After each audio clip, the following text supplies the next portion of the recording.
Why can't the West collaborate effectively with Africa?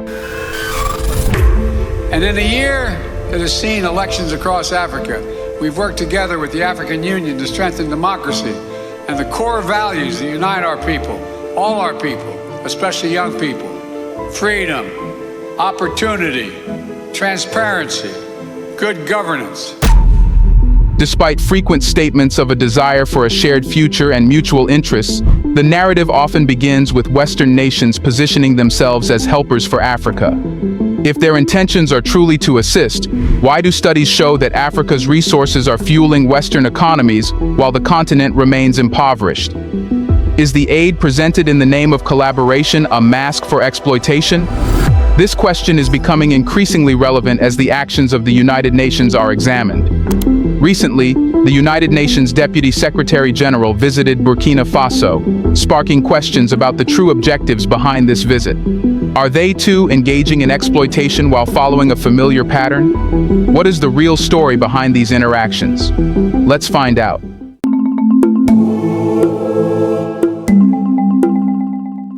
Amid West Africa's evolving geopolitical landscape, the visit by Amina Mohamed, the United Nations Deputy Secretary General, to Burkina Faso is significant diplomatic. Her trip, part of a broader tour that also includes Senegal, Guinea, Mali, and Nigeria, highlights the UN's deepening engagement with the region. This visit is not just a high-profile event, it is a critical component of a broader strategy aimed at reinforcing support for the Sustainable Development Goals (SDGs) and addressing the multifaceted crises that plague Burkina Faso and its neighbors. We know how interesting Burkina Faso and Africa overall look to the world, and they like to include Africa, saying it's about a shared future. But how they end up taking benefits all alone is also not something no one knows. Look, this forum is about building connections. It's about closing deals, and above all, it's about the future, our shared future. We've known for a long time that Africa's success and prosperity is essential to assuring a better future for all of us, not just for Africa. I've been engaged in these issues going back to my days as a young man in the United States Senate. When I was on the Foreign Relations Committee, I was chairman of the African Affairs Subcommittee and got to spend a lot of time in Africa. West likes to say Africa is struggling and it wants to help. But have you ever asked Africa if they need your help or not? Anyways, according to West, the political and humanitarian context in Burkina Faso is dire. The country is grappling with severe political instability, exacerbated by armed violence and escalating security concerns. This instability has led to widespread displacement, food insecurity, and a breakdown in essential services. Against this backdrop, Amina Mohamed's visit serves as a vital touchpoint for the UN's efforts to stabilize the region and advance its development agenda. So, the West is saying this visit is all about helping Africa. But are they forgetting that Africa has decided not to collaborate with those who want to control Africa? Here's a reminder to please like and share the video, and subscribe to our channel to watch more videos on Black culture, history, civilization, and identity. Let's continue now. And even if you want to collaborate, why does it always have to be by degrading Africa? Who says, let's have a deal because you are poor? That is already like setting the ground for slave-master relations. They say they will be on the giving hand, but they have always been on the taking hand. When I was vice president serving with President Obama, we hosted the first U.S.-Africa Leaders Summit, including U.S.-Africa Business Forum. We saw so clearly the enormous potential that we could harness if we did it together. And holding the first of its kind summit in 2014 was a watershed moment to cement new kinds of partnerships between our nations. Partnerships not to create political obligation, not or foster dependence, but to spur shared success. I emphasize shared success and opportunity. But why in all these years, there is not a single clue of shared success? Why is a continent so rich in resources still poor? The resources that are helping Western economies run are not helpful to Africa itself. And then they send someone saying they want to help. Africa doesn't require help. It needs partnership. That's the reason why it's shaking hands with Russia and China. They collaborate, but they don't help. But still, Let's see what this recent visit will mean for the UN. Amina Mohamed's meetings with Burkina Faso's senior government officials are central to the UN's strategy for several reasons. Firstly, these interactions offer the UN a direct insight into the current political climate and the challenges faced by the transitional government. As they say, Burkina Faso has been experiencing significant turmoil due to armed conflicts and political instability, which has hindered its development efforts and exacerbated humanitarian crises. By engaging directly with government leaders, the UN can better understand these dynamics and tailor its support to meet the country's specific needs. This local engagement also helps in identifying the gaps in governance and development that need to be addressed. For instance, discussions with local officials can reveal critical areas where international support can have the most impact, whether it be in strengthening democratic institutions, enhancing security measures, or improving public services. Additionally, such engagements facilitate a collaborative approach to problem solving, where the UN and local authorities can work together to develop and implement strategies that are both effective and sustainable. Moreover, engaging with local stakeholders helps build trust and fosters a sense of ownership among the local population. They have also said that when the UN works closely with local authorities and communities, it not only gains valuable insights, but also creates a partnership that is essential for the successful implementation of development programs. But the reports say otherwise about Africa. They don't show Africa is in desperate need of help. I'm honored to join you today to present the most recent report of the Secretary General on the Central African Republic and to update you on recent developments in the country. I will underscore the positive steps taken by the government to advance the peace process, as well as the concerning security and humanitarian situation at Central African borders with Sudan and Chad. First, the good news. Important progress was made in the implementation of the political agreement for peace and reconciliation in the Central African Republic and the joint roadmap for peace of the International Conference on the Great Lakes region in an harmonized manner, including at the local level. On 24th of March, the Prime Minister convened the conference in which all Central African prefects participated to kickstart the decentralization of the implementation of the peace process, including by reactivating prefectural implementation mechanisms. So, how does the assessment of progress shape the UN's approach to development in Burkina Faso? Amina Mohamed's visit includes a focus on evaluating the implementation of the SDGs in Burkina Faso. This assessment involves examining various indicators related to the goals, such as poverty reduction, education, healthcare, and environmental sustainability. By analyzing these indicators, the UN can identify both successes and areas that require additional attention. For instance, the assessment might reveal progress in areas such as access to education or healthcare, which can be used to highlight successful initiatives and best practices. Conversely, it might also uncover significant challenges, such as persistent poverty or inadequate infrastructure, which need to be addressed through targeted interventions. This information is crucial for designing and implementing strategies that are responsive to the actual needs of the population. Evaluating SDG progress also helps in prioritizing resources and setting strategic goals. In a context where resources are limited and needs are vast, it is important to allocate support in a way that maximizes impact. By identifying key areas of concern and measuring progress against established targets, the UN can focus its efforts on the most critical issues and ensure that its interventions are both effective and aligned with the broader development agenda. Furthermore, the assessment process provides an opportunity to engage with local stakeholders and gather feedback on the effectiveness of current strategies. This participatory approach helps in refining and adjusting development programs to better meet the needs of the population and achieve the desired outcomes.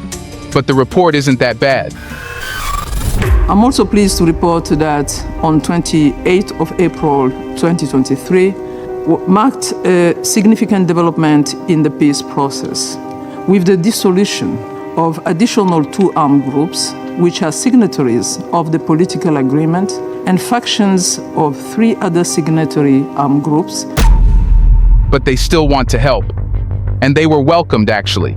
They are this time saying that Burkina Faso's humanitarian crisis, driven by conflict and insecurity, has led to severe displacement, food insecurity, and a breakdown in essential services. In such a complex and dire situation, effective coordination of humanitarian assistance is crucial for ensuring that aid reaches those who need it most and that resources are utilized efficiently. Amina Mohammed's visit highlights the importance of enhancing the coordination of humanitarian efforts. This involves not only managing the logistical aspects of aid delivery, but also ensuring that different forms of assistance are integrated and directed towards the most vulnerable populations. Coordination efforts include working with local authorities, international organizations, and non-governmental organizations to streamline aid distribution and avoid duplication of efforts. Effective coordination helps in addressing immediate needs, such as food, medical care, and shelter, while also planning for longer-term recovery and rebuilding. For instance, coordinating the delivery of food aid with efforts to restore agricultural production and improve food security can have a more significant impact than addressing these issues in isolation. Similarly, integrating medical assistance with initiatives to strengthen healthcare infrastructure can enhance overall health outcomes. Moreover, coordination efforts help in identifying and addressing gaps in aid delivery. In a crisis, it is common for certain areas or populations to be underserved due to logistical challenges or lack of resources. By coordinating efforts and sharing information, the UN and its partners can better identify these gaps and take steps to address them. The visit also highlights the need for a coordinated approach to managing and utilizing resources effectively. In a context where resources are limited and needs are extensive, it is essential to ensure that aid is allocated in a way that maximizes its impact. This involves not only managing financial resources, but also coordinating the use of human resources and expertise. In simple words, getting hands-on with everything is the actual goal. But why is that a problem? The UN helping Africa shouldn't be a problem, right? It's all good until you realize how the UN was controlled in the past and fulfilled the interests of a few nations. But how does the UN serve the nation's interests? The United Nations, established in the aftermath of World War II, was designed to promote international peace and security and to prevent future global conflicts. However, its effectiveness and impartiality have often been influenced by the interests of its most powerful member states. The influence of Western nations, particularly through their positions as permanent members of the Security Council, has shaped many of the UN's actions and policies. The UN Security Council (UNSC) is one of the principal organs of the United Nations, tasked with maintaining international peace and security. It is composed of 15 members, but only 5, China, France, Russia, the United Kingdom, and the United States, hold permanent seats with veto power. This system was established in the aftermath of World War II, reflecting the geopolitical realities of that time. The 5 permanent members, also known as the P5, were the major victors of the war, and thus were given significant influence over the Security Council's decisions. The veto power allows any one of the P5 members to block any substantive resolution, regardless of the level of international support it may have. This has meant that the interests of these nations often shape the direction of the UNSC's actions. For instance, during the Cold War, the competing interests of the United States and the Soviet Union frequently led to deadlock in the Security Council, stymieing effective international responses to crises. The influence of the P5 members has continued to affect the UN's ability to act on various issues, often aligning the Council's decisions with the geopolitical interests of its most powerful members. In the initial decades following its establishment, the UN's mission was significantly complicated by Cold War tensions. The ideological and political rivalry between the United States and the Soviet Union, along with their respective allies, heavily influenced the organization's ability to address global conflicts and crises effectively. The Cold War created a context in which the UN was often seen as a battleground for these superpowers to advance their interests rather than a neutral body dedicated to peacekeeping and conflict resolution. The UN's actions during this period were frequently constrained by the need to navigate the competing priorities and vetoes of the P5 members. For example, the Security Council was often paralyzed over issues where the interests of the US and USSR were in direct conflict. This resulted in a lack of decisive action in some critical situations, illustrating how the UN's effectiveness was limited by the broader geopolitical dynamics of the time. With the end of the Cold War in 1991, the United Nations saw a significant shift in its operations and mandate. The dissolution of the Soviet Union and the end of the East-West conflict allowed the UN to expand its field operations and undertake a broader range of complex tasks. This expansion included peacekeeping missions, humanitarian interventions, and development programs in various conflict zones around the world. The post-Cold War period marked a departure from the constraints imposed by superpower rivalry. However, the legacy of Cold War politics continued to influence the UN's actions. While the organization was able to address a wider array of issues, it still faced challenges related to the interests of its powerful member states. For instance, the United States and other Western nations often played a prominent role in shaping the UN's responses to global conflicts and crises, sometimes reflecting their strategic interests. The establishment of the United Nations was deeply influenced by the Western powers that emerged victorious from World War II. The UN was designed to succeed the League of Nations, which had been criticized for its ineffectiveness in preventing global conflict. The new organization was intended to provide a more robust framework for international cooperation and conflict resolution. The UN's creation was heavily shaped by the geopolitical realities of the post-war world, with the Western powers, particularly the United States and the United Kingdom, playing a central role in its formation. The structure of the UN, including the Security Council's permanent members and their veto power, reflects the dominance of these nations at that time. The influence of these Western powers has continued to be a significant factor in shaping the UN's priorities and actions. The UN's responses to crises have sometimes been influenced by the interests of its powerful member states. One notable example is the UN's involvement in Somalia and Rwanda during the 1990s.